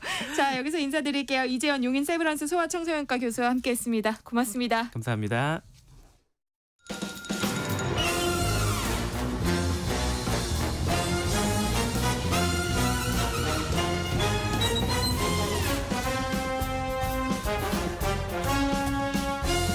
목요일은 공연을 소개하는 시간입니다. 라디오 객석 일열 목공소 공연 제작사랑 안영수 대표와 함께합니다. 어서 오세요. 예, 안녕하십니까. 안영수입니다. 네, 오늘은 어떤 공연 소개해 주시나요? 혹시 진행자님 그 세계 4대 뮤지컬 뭐 이렇게 얘기하는 거 요거 혹시 아세요? 4대 뮤지컬이요? 네. 뭐 캐츠 예. 그런 거 아니에요? 네, 맞아요. 근데 이 4대 뮤지컬이라고 표현하는 게 잘못된 표현이라고 하는데 네. 4대 흥행 뮤지컬 뭐 이렇게 하는 게 더 맞을 수도 있고 네. 이제 그 기록도 이제 계속 새로운 뮤지컬들이 많이 흥행이 되고 있으니까 바뀌었을 텐데 이제 여튼 4대 뮤지컬이라고 하면은 보통 저희가 이제 그 오페라 유령이나 캐츠, 미스 사이공, 레미제라블 이런 네. 작품들을 그렇게 부르곤 했었거든요. 네. 근데 제가 이게 뭐 오늘 소개해드릴 작품 말씀드리기 전에 이런 대단한 작품들을 소환해서 막 말씀드리는 이유는 레미제라블을 얘기를 좀 끄집어내고 싶어서 네. 말씀드린 거고 이제 이 레미제라블이 제가 여기서 소개해드렸었거든요. 그 프랑스 혁명 시대에 다양한 인간들의 모습을 그려낸 빅토르 유고의 원작 그 장발장을 가지고 만든 뮤지컬인데 그렇다면 우리나라 역사를 다루고 있는 작품 중에는 어떤 뮤지컬 작품들이 있었나 이런 생각이 좀 들더라고요. 생각나는 작품 있으세요? 자꾸 저한테 오늘 네. 퀴즈를 많이 내시네요. 퀴즈 대화. 서로 커뮤니케이션, 대화. 영웅 같은 작품이 떠오르는데요. 맞아요. 영웅 저희가 여기서 또 방송했었죠. 네. 그리고 같은 제작사에서 만들었던 명성황후라는 작품이 있었고 그 밖에는 막 딱히 확 떠오르는 작품들이 많지 않은 게 사실인데 많은 제작사에서 우리나라의 근현대사를 가지고 배경 삼아서 만든 뮤지컬들은 꽤 있습니다. 뭐 광화문 연가라는 작품도 공연 중에 80년대 민주화 내용이 좀 포함되어 있기도 하고 네. 더 헬멧이라는 연극도 아무랬던 뭐 백골당 뭐 이런 얘기가 좀 포함된 작품이기도 하거든요. 네. 그리고 제가 섬이라는 작품 말씀드렸는데 그것도 이제 소록도로 강제 이주했었던 그 한센인들 이야기가 나와 있는 그런 시대를 배경으로 하고 있는데 여하튼 오늘 말씀드릴 작품은 우리의 역사 중에서 기록이 다른 그 근처 시대에 살았던 다른 사람들에 비해서 굉장히 미비하게 남아있는 왕의 얘기를 소재로 한 뮤지컬이 있어서 갖고 왔습니다. 바로 뮤지컬 경종수정실록이란 작품입니다. 오늘 소개해 주실 작품을 말씀하시기 위해서 정말 많은 작품들의 제목이 열거됐는데요. 그래서 뮤지컬 경종수정실록이 어떤 작품일지 궁금해요. 그러니까 경종의 이야기를 다룬 작품이겠죠? 네, 맞죠. 저는 기억나는데 조선왕조 500년이라는 TV 기억나세요? 네, 그럼요. 다행이네요. 세대 차이가 느껴졌어야 되는데 어떡해요? 안 느껴져요. 어릴 때부터 좋은 드라마를 보셨던 거죠.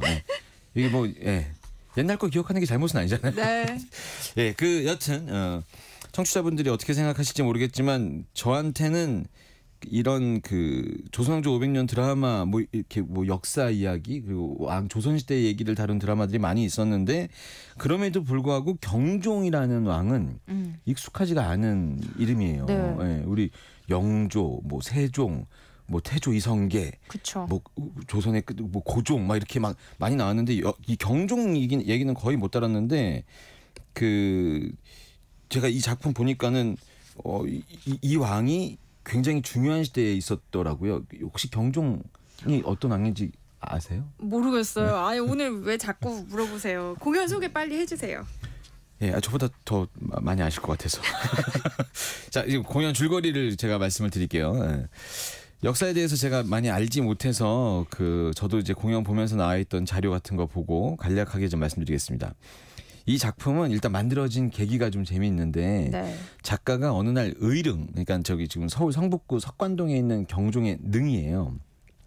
여기 의릉을 지나가다가 이 능의 주인은 왜 그 유명한 왕들과 그 주변인들에 비해서 이야기가 많이 전해지지 않았을까 이렇게 상상하면서 그 이유가 궁금해서 상상하면서 만들어진 작품이라고 하더라고요. 근데 그 유명한 왕과 그 주변인들이 어떤 분들이냐면 영조, 정조, 장희빈, 숙종 이런 분들의 이야기 사이에 이 경종의 왕에 대한 얘기가 아주 작게만 이게 기록이 남아 있다고 하더라고요.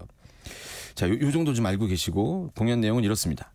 조선시대 18세기 초 경종 2년이 되던 해에 경종이 그 아버지 숙종과 생모인 장희빈한테 받았던 어떤 트라우마 등이 쌓이면서 병이 하나 이제 생겼는데 그게 바로 기면증이에요. 갑자기 잠들기도 하고 이렇게. 근데 그 기면증이 세상에 노출이 되면 왕권에 굉장한 위협을 받게 되는 그런 위기 상황이에요. 그 주변에서 이 왕 자리를 어떻게 해야 된다. 당쟁 싸움 있고 노론의 그 극심한 당쟁 싸움으로 왕위가 흔들리고 이런데 이제 이 기면증이 세상에 노출이 된 거죠. 그래서 매일매일 불안함에 악몽에 시달리고 있는 경종의 상태를 보여주면서 공연이 시작이 됩니다. 그리고 또 한편으로는 그 이복 동생이 바로 연인군, 그러니까 훗날 영조가 되는 인물이거든요. 네. 이 이복 동생과 왕위 때문에 여러 면에서 부딪힐 수밖에 없는 시간을 실제로 보내게 됩니다. 그리고 이제 이 두 분이 실제 있었던 인물들이고 여기에 이제 뮤지컬을 만들기 위해서 가상의 인물 홍수찬이라는 인물을 등장시키는데 이 인물은 옆에서 계속 모든 역사를 기록하는 인물이에요. 근데 이게 가상의 인물이라고 하는데 실제 어떤 사람을 모티브로 하긴 했다고 하더라고요. 자, 요런 내용이고 이제 중간에 이 홍수찬이 그 본인의 역할을 하면서도 약간 1인 2역처럼 그 왕의 악몽 속에 등장하는 숙종의 무서운 모습이나 이런 것들을 연기하기도 하고 그런 극으로 3인극으로 이루어진 뮤지컬입니다. 네. 자, 사실 이제 공연의 드라마가 역사의 이야기이기 때문에 결론이 나와 있으니까 이건 스포가 아니라고 생각해서 말씀드리자면 결국 경종이 죽음을 맞이하게 되는 이야기를 공연의 내용에선 담고 있거든요. 그렇다면 이 작품은 어떤 내용을 담고 있냐면 그 과정에서 경종이 죽음으로 가는 그 과정에서 이 경종이 어떤 영향을 후대에 줬길래 조선의 부흥기를 맞이하기도 했고 또 아들을 죽이기도 했었던 그 영조라는 왕이 나올 수 있었을까? 그리고 숙종, 장희빈, 영조 이런 분들에 비해서 역사에 기록된 내용이 많지 않았던 경종이라는 왕이 우리한테 어떤 메시지를 남겼을까? 이런 것들을 작가의 상상을 통해서 만들어낸 그런 작품이라고 말씀드릴 수 있을 것 같습니다. 내용을 들으니까 약간 공연을 보러 간다는 느낌보다는 역사 공부를 하러 가는 기분이 들 것 같기도 하거든요. 실제로 그럴까요? 그럴 것 같은 제목이잖아요. 네. 근데 포스터 보시면 경종으로 유추되는 인물이 뒷모습이 매우 이 칼을 하나 잡고 있고 매우 애처로워 보이는 네. 그런 모습으로 보이거든요. 그러니까 역사 공부 같은 느낌은 아닙니다. 그 사극이기 때문에 배우들이 입고 나오는 의상이 이제 그 한복이기도 하고 3인국으로 구성된 작품이라서 배우들의 모습이 굉장히 입체적으로 보이거든요. 네. 그러니까 보는 재미가 있고요. 게다가 여기 나오는 이제 얘기들이 왕위에 대한 얘기, 목숨, 뭐 나라의 운명, 백성을 대하는 태도 이런 얘기를 하니까 배우들이 표현하는 게 훨씬 더 다이나믹하게 표현할 수 있어서 보는 맛이 꽤 있는 그런 작품이라고 말씀드릴 수 있을 것 같아요. 보는 재미가 있다고 하시니까 더 궁금해지긴 하네요. 근데 앞서 얘기한 것처럼 이런 작품은 역사가 스포일러잖아요. 근데 결말을 알고 있다고 해도 재미있는 요소가 있다는 거죠. TV에서 사극 드라마 하면 시청률 어느 정도 나오잖아요. 나오죠. 네. 결말 중요하지 않습니다. 이걸 어떻게 표현하느냐가 굉장히 중요하고 우리가 상상했었던 모습과는 좀 다르게 그리고 매력적으로 표현될 때가 있는데 이 제가 말씀드리는 거는 장르가 뮤지컬이니까 뮤지컬 장르라는 것을 이 우리나라 사극, 우리나라 역사의 이야기에 어떻게 접목시켰는지가 굉장히 중요한 요소가 될 것 같은데 이게 이제 경종수정실록 이러면 왠지 국악기를 이용한 뮤지컬 음악이 나왔을 것 같은 느낌이 들잖아요. 네. 전혀 그 생각과 같이 가지 않습니다. 완전 반대고요. 서양 악기로만 음악을 만들었어요. 네. 그래서 피아노, 첼로 여기까지 말씀드리면 약간 현악 삼중주 막 이런 느낌 나는데 여기에 기타가 가미됐거든요. 그래서 굉장히 현대적인 음악으로 극 중에 나오는 등장인물들의 마음을 어떤 상태를 묘사하는데 그게 마치 영화 보듯이 캐릭터의 어떤 성격이나 캐릭터의 상황을 극대화시키는 효과를 요즘 사람들한테 확실히 그 다이나믹하게 그리고 직설적으로 좀 전달하는 효과가 있더라고요. 그래서 드라마가 훨씬 더 긴장감 있게 느껴지고 공연이 생각보다 쪼이는 맛, 뭐 이런 것들이 좀 살아있는 이런 공연이라고 느껴지더라고요. 그러니까 역사 공부 같은 느낌은 아닙니다. 근데 노래를 들어봐야 될 것 같아요. 그렇죠. 노래 들어봐야 되죠. 근데 제가 이렇게 설명해드리고 노래 들으면 아닌데 이렇게 생각하실 수도 있거든요. 근데 이게 처음부터 뮤지컬 작품 보면 보통 한 17곡 이렇게 돼 있으니까 전반적인 그 전체 음악이 다 이런 악기로 구성되어 있다는 걸 좀 생각하고 들으시면 좋을 것 같고 저는 이 넘버를 꼭 먼저 들려드리고 싶어서 중간에 잘리는 아픔이 있지 않았으면 좋겠다고 생각해서 이 작품의 메시지, 이 작품의 어떤 그 하나의 이 작품을 하나의 문장으로 압축한 듯한 제목을 갖고 있는 넘버거든요. 나를 꿈꾸게 하라라는 곡이에요. 요 곡을 이번에 경종수정실록에서 경종 역할을 맡은 배우 3명이 나눠서 부른 그 이제 홍보를 위해서 오픈하기 위해서 만든 넘버인데 이 넘버 갖고 왔습니다. 나를 꿈꾸게 하라. 이거 한번 들어보시죠.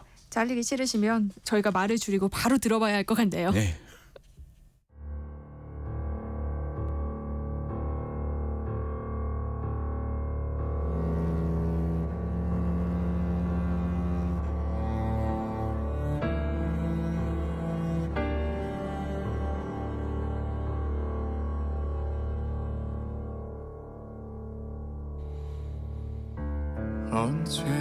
언제부터일까 난 눈을 뜨고 꿈을 꾸었네 넌 꿈속에서 날 불렀고 난 꿈속에서 널 피했네 언제부터 인가 나 눈을 감고 세상을 보았네. 난 그 속에서 보고 싶은 것만 듣고 싶은 것만 그렸네.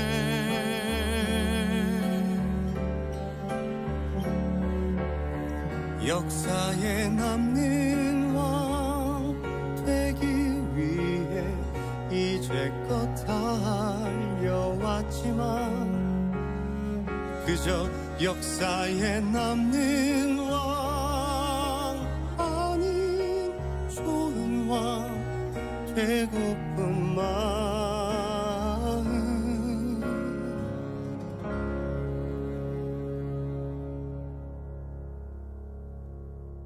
나를 꿈꾸게 하라. 나를 꿈꾸게 하라. 너와 나 화평한 너와 나 함께할 넓은 길 위에 세상. 나를 꿈꾸게 하라. 나를 꿈꾸게 하라. 모두가 화평한 모두가 함께한 살만한 세상 그런 세상.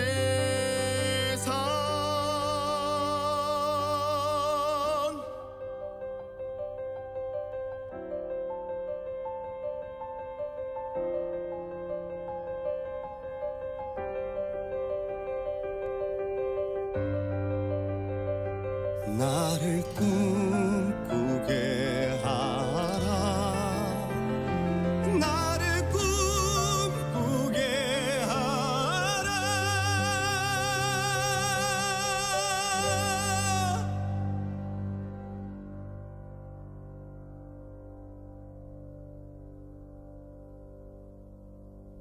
이제 너를 잠들게 하라.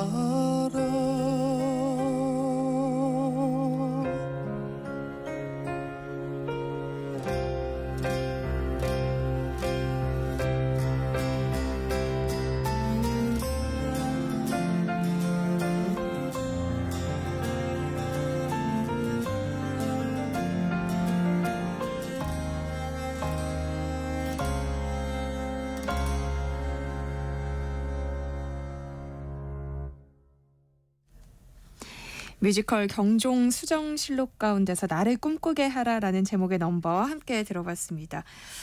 안 대표님 이 공연 직접 보셨죠? 어떻게 보셨어요? 네, 저는 어떻게 하다 보니까 초연부터 이번에 3연인데 네. 매번 시즌 할 때마다 한 번씩 봤는데 또 그러다 보니까 제가 진행하는 유튜브나 이렇게 라디오 나와서 공연을 좀 소개하게 됐고 저 공연 재미있게 봤는데 이제 이 작품이 뭐 보통은 우리가 뭐 무대가 예술이다. 뭐 조명이 미쳤다. 네. 뭐 노래가 뭐 사람을 막 소름 돋는다. 막. 이런 식이 있는데 저는 약간 두 가지 의미인 것 같아요. 일단 첫 번째 말씀드렸던 것처럼 우리나라 역사 이야기를 다룬 작품을 뭐 큰 대형 뮤지컬 공연장이 아닌 소극장 공연장에서 공연하는 것이 의미 있는 일이다. 의미 있죠. 네, 이래서 조금 그 마음이 좀 가는 면이 있고요. 네. 두 번째는 방금 이 음악 들으셨는데 이런 식의 공연이 쭉 진행되다가 중간에 시간이 별로 없어서 빨리 말씀드릴게요.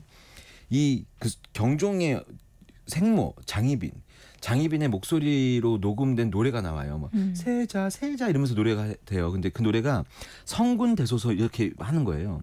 그러니까 경종이 거기에 대한 부담감을 계속 느끼는 거죠.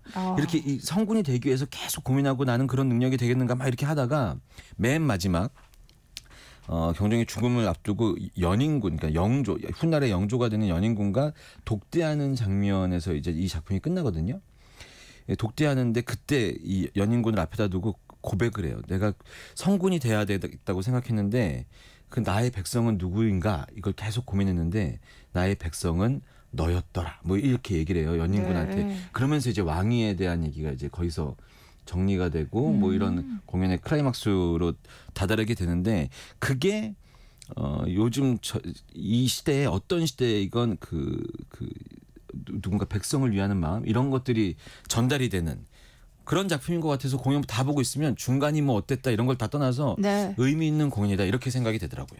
네. 왜 이 작품을 소개해 주셨는지 알 것 같네요. 그럼 마지막 노래는 어떤 곡 들어볼까요? 급하게 마무리가 되네. 마지막 노래 저기 하얀 무지개라는 넘버인데요. 이 넘버는 그 연인군 그 이야기 약간 뭐 여러 가지 극 중에서 상징하는 겁니다. 약간 불길한 부분도 상징하기도 하고 어떻게 꿈꾸는 부분을 상징하기도 하는 넘버인데 요거는 굉장히 뮤지컬스러운 넘버라서 하나 갖고 왔습니다. 네. 지금까지랑 안영수 대표와 함께했습니다. 말씀해주신 노래는 끝곡으로 저희가 들을게요. 목공소 다음 주에도 또 잘 운영해 주세요. 고맙습니다. 감사합니다. 네, 세상의 모든 정보 여기서 마무리하겠습니다. 끝으로 뮤지컬 경종 수정실록 가운데서 하얀 무지개라는 곡 함께 들으시고요. 저는 내일 다시 찾아뵐게요. 지금까지 아나운서 전주리였습니다. 고맙습니다.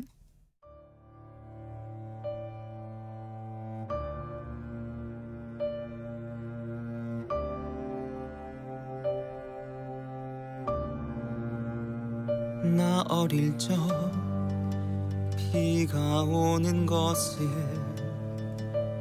그리도 기다렸었네. 빗줄기 그치고 나면 또 무지개를 볼 수 있을까. 이 나라 왕손으로 태어나 왕실의 운명 따라 흔들리는 심장 흔들리는 숨결 이 세상에 꿈꾸는 것 있다면 더 이상 흔들림 없는 굳건한 나라. 하얀 무지개 만들 시간 떨리는 두 손으로 하얀 무지개 활시위 삼아 내 운명을 담길 순간. 하늘이여 용기를 주오 운명이여 결단의 시간 내 숨통 조여오는 이 고통과 번뇌 이제 벗어나 이제 그만 벗어나. 이 나라 왕손으로 태어나 절벽에서 꿈꾸는 것 있다면 더 이상 흔들림 없는 굳건한 마음. 하얀